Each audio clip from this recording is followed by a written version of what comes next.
મહેસાણા જિલ્લાના સતલાસણા તાલુકાના ખિલોડ જૂથ ગ્રામ પંચાયત પિરોજપુરા ગામના લોકોને ભારે મુશ્કેલી જોવા મળી. પિરોજપુરા ગામમાં બનાવેલ ચેકડેમ તૂટી જવાથી ડેમનું પાણી ખેડૂતોના ખેતરમાં ઘૂસી જતા ખેડૂતોના ઊભા પાકને ભારે નુકસાન થયું. પિરોજપુરા ગામના લોકોને ભારે નુકસાનના પગલે ખેડૂતો પાયમાલ જેવી દયનીય હાલત જોવા મળી. સરકાર તરફથી સર્વે કરવામાં આવે એવી ખેડૂતોની માંગ વધી છે.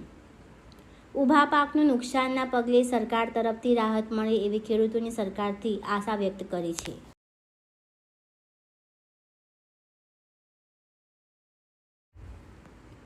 મુશળધાર વરસાદ પછી માનવતાનો સ્પર્શ. લાયન્સ ક્લબ સતલાસણા દ્વારા ચા અને બિસ્કિટનું વિતરણ.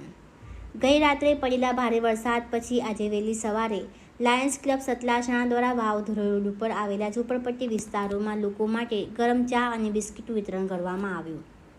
વાવ બસ સ્ટેન્ડ પર આશરે 200 કપ ચા અને બિસ્કિટના પેકેટ તેમજ સતલાસણા ચોકડી ઉપર આશરે 250 કપ ચા અને બિસ્કિટના પેકેટ્સ. અંધારી અને વરસાદી સવારે ઝૂંપડપટ્ટી જેવા વિસ્તારોમાં લોકો માટે નાનકડું પણ સ્નેહભર્યું સેવાનું યજ્ઞ જીવનમાં ઉર્જા અને આશાનો સંદેશ લઈને આવ્યો. લાયન્સ ક્લબ સતલાસણાનું આ સેવા કાર્ય સમાજ માટે એમની પ્રતિબદ્ધતાનું અનોખું ઉદાહરણ છે.